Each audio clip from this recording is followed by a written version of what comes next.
ce sont les mêmes personnes qui géraient la ville de Marseille qui sont à la gestion métropolitaine aujourd'hui. Aujourd'hui, on nous parle de fusion, aujourd'hui, on nous parle effectivement d'intégration. On n'a même pas fini la première étape. La première étape d'intégration, elle est encore anarchique. C'est absurde, on a créé un monstre. La situation aujourd'hui, je crois qu'elle est bien pire que celle que nous pouvions imaginer.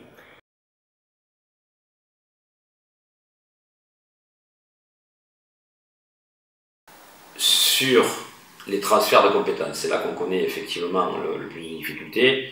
Petit à petit, on nous retire nos compétences. Le grand drame, c'est le transfert du nettoiement, le transfert de la voirie, et qui dit voirie dit éclairage public, espace vert, etc., etc. Ça veut dire que le maire n'aura plus la main sur ce qui fait le quotidien de ses habitants. Ça, c'est un vrai drame.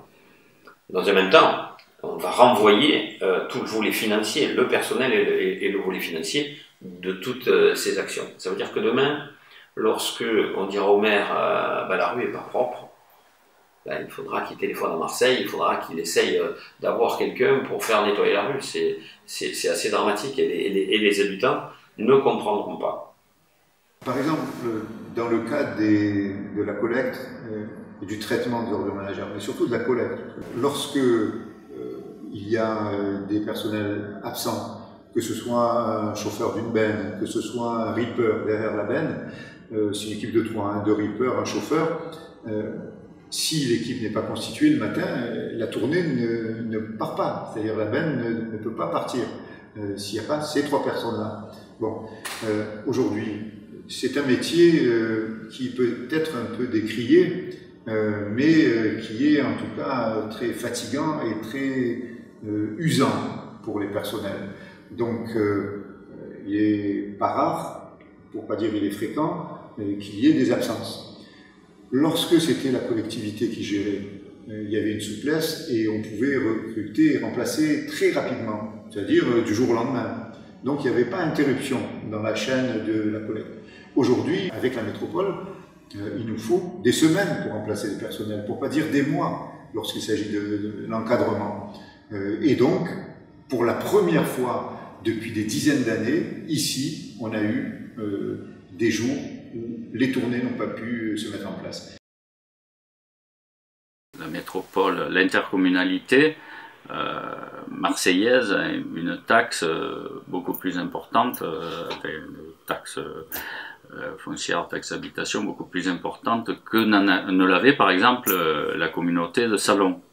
Donc il faudra un moment un rajustement, et ce rajustement il ne sera pas par le bas, il sera par le haut. Pareil pour la taxe d'enlèvement des ordures ménagères, on est à 10%, je crois que Marseille est à 18%.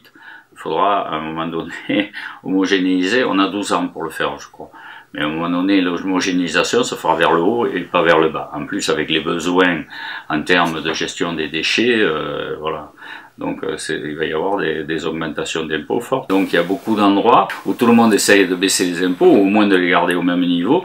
La métropole va les augmenter, hein. C'est obligatoire. Dans pratiquement tous les domaines, ça va coûter plus cher puisque ça va être géré de Marseille et pas de la commune. J'ai toujours été pessimiste là-dessus, et la création de la métropole ne me rend pas optimiste, bien au contraire. Soit nous avons eu déjà, soit nous aurons dans l'avenir des désagréments qui vont toucher le portefeuille des contribuables. Dès qu'il y a eu la métropole, il y a eu la taxe d'enlèvement des ordures ménagères. C'est-à-dire, à vrai dire, nous avions une taxe d'enlèvement des ordures ménagères qui était créée, mais avec un taux voté de 0. C'est-à-dire que les gens ne payaient rien. Bon, c'était donc un service gratuit. Avec la métropole, il a fallu une taxe d'enlèvement des ordures ménagères, elle a été créée, et donc c'est une forme de redevance, d'impôt, redevance supplémentaire qui touche le portefeuille des contribuables, quels qu'ils soient, tous. Voilà. Et s'agissant de l'eau et de l'assainissement, où on a, un peu comme dans le pays du nord-ouest, le pays d'Arles par exemple, un coût du service de l'eau qui est assez bas, peut-être parmi les plus bas en tout cas de la métropole, ça c'est sûr, pour ce qui est du pays de Martigues, parce que c'était géré en régie publique. Voilà. Autrement dit, les excédents étaient immédiatement réinvestis dans l'amélioration du service, c'est-à-dire du réseau. Diminuer la perte d'eau, améliorer donc la distribution de l'eau, etc. Aujourd'hui, lorsqu'on paye 2,20 € TTC au assainissement pour 1 mètre cube, et que dans certaines villes de la métropole, on en est à 3,50 €, il est clair que l'alignement il va se faire par le haut. Et que d'ailleurs il y a un tableau qui montre déjà ce lissage. Nous aurons au fil du temps une augmentation du prix de l'eau. Et ça, franchement, nous ne pouvons pas l'accepter parce que aligner le prix de l'eau sur celui d'autres communes, ça veut dire des excédents pour qui vont être investis où ou pour quel actionnaire de quelle société qui gère l'eau ailleurs. Donc les deux problèmes, en fait, c'est que le premier, on nous prend des compétences de proximité qui sont gérées par les communes à juste raison. Hein. Parallèlement, on nous prend les finances pour gérer ces compétences et qu'on nous prend plus que les finances pour gérer ces compétences. On nous prend beaucoup plus et c'est là qu'est le scandale. Le pluvial, le PLU et les bornes à incendie, la phare, les oliviers, qui est un budget en gros de fonctionnement de 10 millions par an, on nous prend 280 000 €, un peu plus de 280 000 € tous les ans. Le pluvial, par exemple. On a fait quelques bassins, on a fait des travaux un peu soutenus, et parce qu'on a fait ces travaux, et parce qu'ils ont moyennisé, c'est-à-dire ils ont fait une moyenne sur les dernières années, on paye très cher. On nous prend en gros 100 000 € par an. Pour le pluvial, ça n'a jamais coûté à la phare les oliviers 100 000 € par an, le pluvial.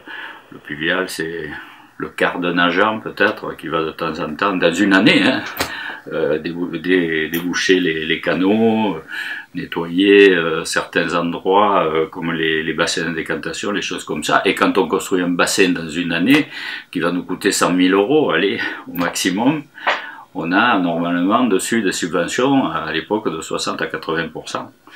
Et donc on n'a jamais 100 000 € par an de dépenses pluviales. Or ça, on nous le prend ad vitam aeternam. Mais le bassin de rétention, tous les ans, ils ne me le feront jamais à la phare les oliviers. Pour nous, qui sommes déjà financièrement à bout de souffle, hein, on nous rajoute encore sur la tête des problèmes financiers supplémentaires, quoi. Et après, on nous dit qu'on dépense trop.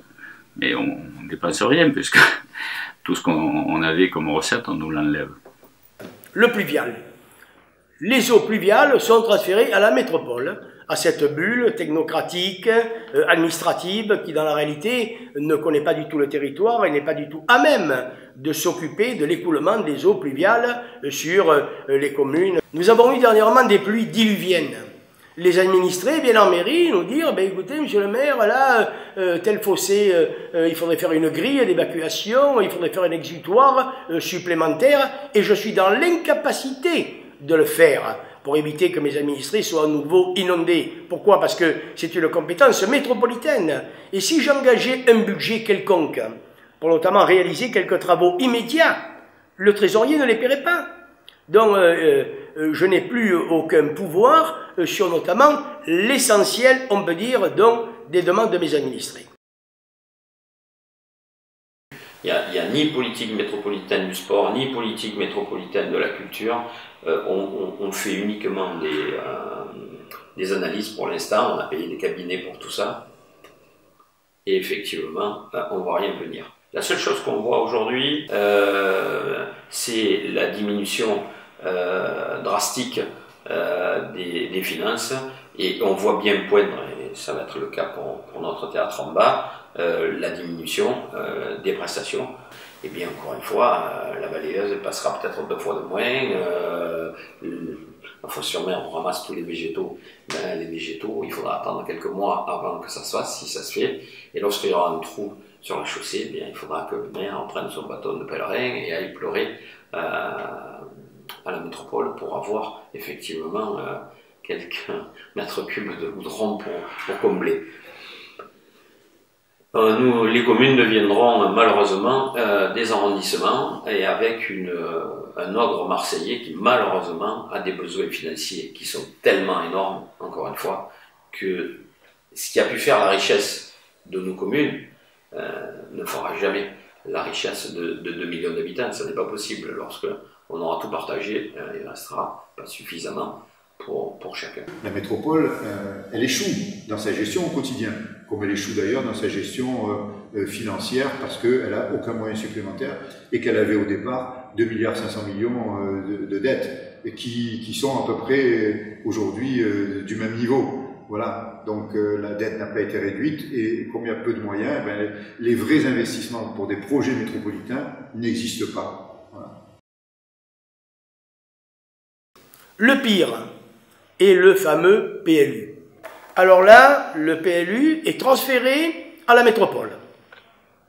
C'est comme ça. Donc, je ne peux plus réviser mon PLU, je ne peux que le modifier à la condition, non pas d'en demander l'autorisation au conseil municipal, mais en demander l'autorisation donc à la métropole. En plus, on me retient des certaines sommes d'argent sur notamment les études que j'avais fait au préalable, quand c'était encore municipal, de ce PLU, mais je ne suis plus maître de la situation en ce qui concerne la démographie donc, dans notre commune. Je peux vous dire qu'avec le PLU intercommunal, bon, suivant la volonté de la métropole, il y a les risques pour les communes qui ont su préserver leur territoire, qui ont su notamment avoir le discernement modéré par rapport à leurs infrastructures, de la préservation de leur territoire. Il risque d'y avoir une urbanisation excessive. La métropole telle qu'elle existe, elle ne convient pas au maire de Martigues que je suis. Ben, je pense qu'elle ne conviendra pas ni aux maires ni aux habitants de Saint-Rémy, qu'ils s'en méfient vraiment comme de la peste. Si tout ça a été fait, c'est pour récupérer l'argent du territoire pour pouvoir faire mieux Marseille, puisque, jusqu'à preuve du contraire, l'État n'a rien mis dans la corbeille de la mariée. C'est vraiment une gabegie. C'est quelque chose qui coûte beaucoup d'argent pour rien. Donc, aucun point positif dans la métropole telle qu'elle est. Avec la métropole, on a tout foutu par terre. Vous voyez, on a tout cassé.